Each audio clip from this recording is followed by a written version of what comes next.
ये कहानी एक छोटे से खूबसूरत इंडियन गांव की है जो अजमेर राजस्थान के बिल्कुल पास है। वहां एक अंकल रहते थे जिनका नाम दीपक था। उन्होंने घर के सारे कामकाज और बाजार का सामान लाने के लिए अपने भतीजे को अपने पास रख लिया था। भतीजे का नाम प्रिंस था। दीपक अंकल का घर एक पुरानी सी खूबसूरत हवेली था। बड़ा सा, बहुत सारे कमरे और बीच में एक बहुत बड़ा आंगन जहां हमेशा हवा चलती रहती थी। एक दिन प्रिंस अपने कमरे में था। उसने सारी खिड़कियां बंद कर रखी थी और आराम से अपने कपड़े बदल रहा था। दरवाजे पर अंदर से कुंडी नहीं लगी थी। अचानक उसकी चाची, जिनका नाम रीता था, कमरे में आ गई। प्रिंस को उस हालत में देखकर वो एकदम शर्मा गई और तुरंत बाहर निकल गई। मगर प्रिंस को जरा सी भी शर्मिंदगी की नहीं हुई। वो बिल्कुल आराम से कपड़े बदलता रहा। जब वो बाहर निकला तो रीता चाची ने पूछा, प्रिंस, अंदर क्या कर रहे थे तुम? प्रिंस ने बिल्कुल बेफिक्र होकर जवाब दिया, चाची, आप तो सब कुछ देख ही चुकी है ना। बाजार जाने में देर हो रही, इसीलिए जल्दी जल्दी कपड़े बदल रहा था। अब मेरे मुंह से और क्या सुनना चाहती हैं? रीटा चाची ने थोड़े से गुस्से में मगर हल्की आवाज में कहा, वो सब तो ठीक है, मगर मुझे अचानक देखकर तुम्हें थोड़ी सी तो शर्म आती ना? प्रिंस ने मुस्कुराकर कहा, चाची, मुझे क्या पता था कि आप ठीक इसी वक्त अंदर आ जाएंगी। वैसे भी मैं कोई गलत काम तो नहीं कर रहा था, बस कपड़े ही बदल रहा था। तो फिर चाची बोली, माँ, ज्यादा बकवास मत कर, वरना सब दीपक को बता दूंगी। मैं इसलिए नहीं बताती क्योंकि वे बेचारे दिन भर थक हार कर काम करते हैं और रात को घर आते ही सो जाते हैं। प्रिंस बोला, चाची, अगर आप कहें तो मैं आपकी हर तरह की मदद कर सकता हूँ। चाची गुस्से से बोली, तुम्हारा दिमाग खराब तो नहीं हो गया? इससे पहले कि चाची और कुछ कहती, प्रिंस वहां से निकल गया। रीटा चाची थोड़ी सी घमंडी जरूर थी, मगर वो बहुत ही खूबसूरत थी। प्रिंस अक्सर उन्हें छुप छुप कर देखता रहता था और अगर चाची की नजर पड़ जाती तो तुरंत आंखें झुका लेता।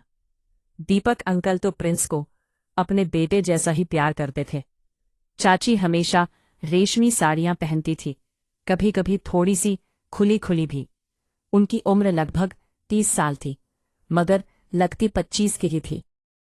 प्रिंस दिल ही दिल में काफी समय से उन्हें पसंद करता था, मगर कभी हिम्मत नहीं हुई कि कुछ कह सके। शायद इसी वजह से आज जब चाची अचानक अंदर आ गई तो उसे कोई शर्मिंदगी की नहीं हुई। अब वो सोच रहा था कि चाची ने सब कुछ देख लिया है। प्रिंस ने एक बार कहा, अगर चाची तुम मेरी पत्नी होती तो मैं घर से कहीं भी ना जाता, पूरी रात तो बस अपनी पत्नी के साथ ही बिताता। वो बिल्कुल बेझिझक ऐसी बातें करता रहता था। उसके नजरिए से पत्नी के साथ समय बिताना बहुत जरूरी है, तभी तो दिल की इच्छाएं ही पूरी होती है ना। एक रात प्रिंस ने देखा कि दीपक अंकल और रीटा बत्तास चाची अपने कमरे में थे। दरवाजा हल्का सा खुला था और दोनों एक दूसरे के बहुत करीब थे। प्रिंस अनजाने में मैं देखता रह गया। अंकल और चाची को उस हालत में देखकर उसके दिल में अजीब सी जलन हुई, मगर फिर उसने देखा कि अंकल बहुत जल्दी कमरे से बाहर निकल आए। प्रिंस अब भी कुंवारा था, उसकी उम्र करीब 23 साल थी। उसकी चाची बहुत खूबसूरत और शालीन थी। वो अक्सर प्रिंस से थोड़ी सी ठंडेपन से पेश आती थी। दोनों के बीच जैसे कोई गुप्त खींचतान चल रही हो। बिल्ली और चूहे की लड़ाई की तरह। प्रिंस कई बार सोचता कि चाची के इस रवैया की वजह से घर छोड़ दे, मगर कोई अनजान सी चीज उसे रोक लेती थी। चाची का घमंड कुछ हद तक जायज भी था। वो किसी बॉलीवुड हीरोइन से कम नहीं थी। कद लंबा, चेहरा दिलकश, रंग सांवला मगर गोरेपन की झलक लिए हुए, और आंखें ऐसी कि जब प्रिंस की ओर देखती तो सीधे दिल में उतर जाती। शुरुआत में प्रिंस कोई ना कोई बहाना ढूंढता ताकि चाची से बात हो सके, मगर वो हमेशा उसे नजरअंदाज कर देती। तब उसे यकीन हो गया कि चाची को अपनी खूबसूरती पर बहुत नाज है। दीपक अंकल अजमेर की एक बड़ी कंपनी में नौकरी करते थे, जो घर से लगभग 40 किलोमीटर बहुत दूर थी, इसलिए घर लौटने में अक्सर आधी रात हो जाती।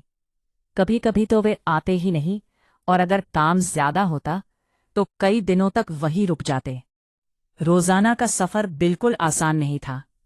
जब अंकल घर पर नहीं होते तो चाची अपने कमरे में अकेली रहती।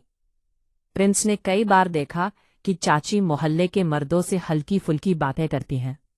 उसके दिल में शक पैदा होता, मगर वह कुछ कहता नहीं था। अब उसे लगने लगा था कि चाची अंदर से बहुत अकेली है। अंकल देर से आते, कभी आते ही नहीं। शायद इसी वजह से चाची की इच्छाएं अधूरी रह जाती थी। कई बार प्रिंस ने देखा कि चाची मोबाइल पर रोमांटिक फिल्में और क्लिप्स देखती रहती है। अब प्रिंस अच्छी तरह समझ चुका था कि रिंकी को जितनी जरूरत दीपक की थी, उतना समय वे उन्हें दे नहीं पा रहे थे। एक सुबह प्रिंस ने देखा कि रिंकी बहुत उदास और कमजोर लग रही थी। बुखार भी तेज था। प्रिंस परेशान होकर बोला, चाची अंकल घर आएंगे या नहीं? रिंकी ने कमजोर आवाज में कहा, तेरे अंकल कई दिनों तक नहीं आएंगे बेटा, वे काम से मुंबई गए हुए हैं। प्रिंस ने देखा कि चाची की तबीयत और बिगड़ रही है। वह घबराकर तुरंत डॉक्टर के पास भागा और बोला, डॉक्टर साहब, मेरी चाची की तबीयत बहुत खराब है। डॉक्टर मुस्कुराकर बोले, फिक्र मत करो बेटा, मैं अभी चलता हूं। थोड़ी ही देर में डॉक्टर घर आ गया। उसने जांच की, दवाइयां दी, इंजेक्शन लगाया और कुछ हिदायतें देकर चला गया। 1 घंटे बाद रिंकी की तबीयत बेहतर होने लगी। अगले दिन जब रिंकी नहाने जा रही थी तो प्रिंस की आवाज दी, रिंकी चाची, 1 मिनट जरा इधर आइए ना। वह आई तो बोली, संगीत, मुझे माफ कर दो। प्रिंस हैरान हुआ। रिंकी बोली, जब से मैं इस घर में ब्याही गई हूं, कभी तुमसे अच्छे से पेश नहीं आई, मगर तुमने मेरे लिए जो किया वह तो कोई अपना ही करता है। प्रिंस ने सिर झुकाकर कहा, कोई बात नहीं चाची, मैं तो आपको अपना ही समझता हूं। रिंकी मुस्कुराई और अपने कमरे में चली गई। प्रिंस को पहली बार लगा कि चाची के दिल में अब उसके लिए नरम कोना पैदा हो रहा है, मगर वो जानता था कि अभी जज्बात दिखाने का वक्त नहीं है।